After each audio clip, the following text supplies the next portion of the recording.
So today's video, I'm going to take you through the perfect routine for shoulder mobility and activation to build maximal muscle mass whilst training and not getting injured. So shoulders are one of the main areas where most people tend to actually pick up injuries, and a lot of it's through very poor form, not having mobility and not having activated stabilizing muscles. So we're going to take you through today's video exactly how we're going to get everything activated, fired up, so you can make the most from your training.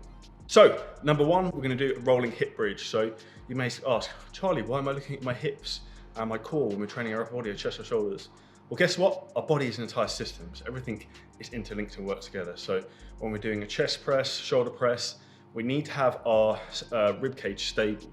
Now that stabilization is going to come from actually our hips and our core, because our lats attach to our hips and our pelvis and will help stabilize everything, as will our TVA, obliques, iliopsoas, and lots of other muscle tissue within our system, which will stabilize our core. So if we do not have a stable sternum, we don't have stable hips, we don't have a stable rib cage, we're going to have instability within all of our pressing movements, flat and also overhead, which is going to show in terms of weakness, lack of strength, and potential injuries coming on from there. So here we're literally laying flat on our back, on the floor, feet flat, shoulders flat down, and we're literally going to do a hip bridge. We're going to lift our butt from the floor up towards the sky, almost trying to drive through our glutes. But before you do this, what I want you to do is tense your pelvic floor. So think about contracting as if you're trying to hold a piss. And also at the same time, you want to roll your hips. So flatten your back. So your back should be sitting flat against the floor. So from this point, here is where you want to drive up, slowly lifting each individual vertebrae from the floor, coming up to the top and then back down again. And every single rep with the rolling hip bridge, what I want you to do is reset this. So recontract your pelvic floor as if you need this, flatten your back by rolling your hips, and then come back up into the hip bridge. So we want to be doing roughly 8 reps of this. So that's exercise number 1 in terms of activating our hips and our core. Number 2, which we're going to go into, is a dead bug. So a dead bug, what the hell is this? Well, it's like a dead bug laying on its back. That's what's called that. So what we're going to be doing here, similar sort of starting position, we're laying flat on our back, feet flat on the floor. And what we want to be doing here, again, keep your back flat to the floor. I want you to do a slight vacuum, so pull your belly button towards your spine, put your hands out in front of you, and then sit forward almost into a crunch. So you're pulling your belly button towards your spine, slight crunch, hold that position. And I want you to do is alternating from left to right. So take your right arm behind you and your left leg out in front, and literally do 5 reps on one side, 5 reps up the other side, alternating. And what we want to be focusing on here is keeping a contraction through our core.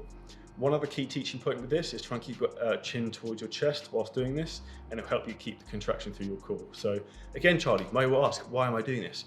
Well, because what we're doing is we're creating more stabilization again through the core, which is going diagonally across from right to left and left to right, which again will help with your pressing movements, getting your shoulders warmed up and getting everything ready to fire with maximal strength. Next up, what we're going to do is we're going to do a band assisted front rotation, the rear rotation.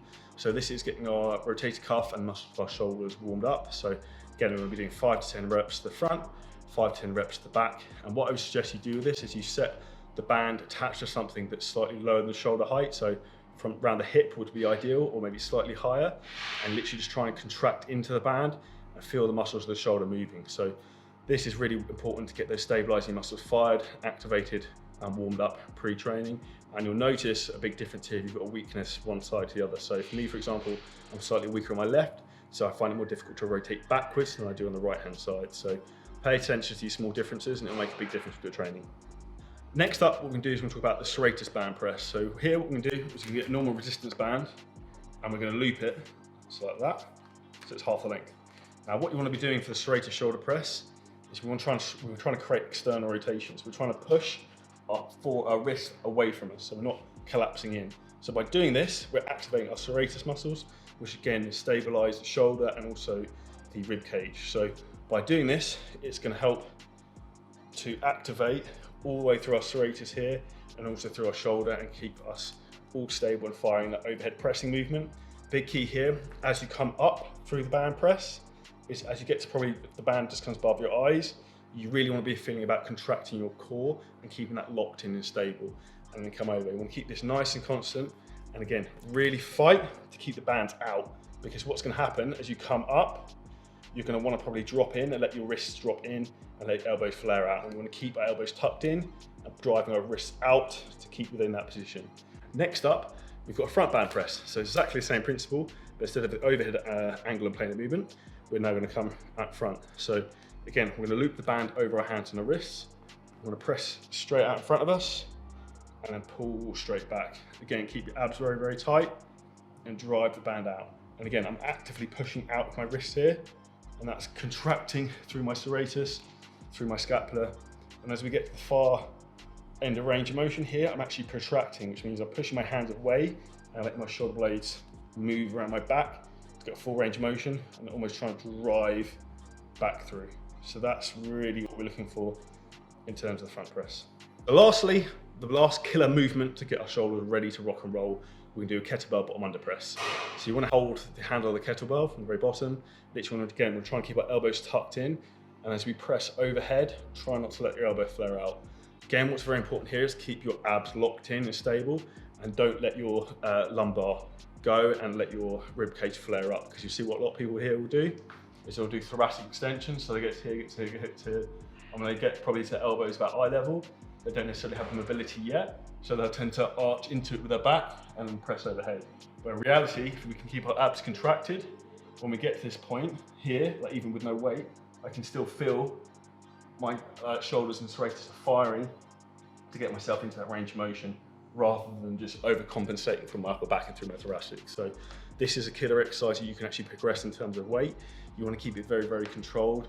And you'll notice with the kettlebell that as you fatigue at the top position, it will feel very unstable. And it's a great way to improve all pressing movements, in particular bilateral movements and unilateral movements with dumbbells, anything overhead or in front of you, superb. Okay, so this is a full wrap of the perfect mobility and activation workout before your big chest shoulder training sessions. Give this a try. All the exercises are listed below. Let us know what your thoughts are.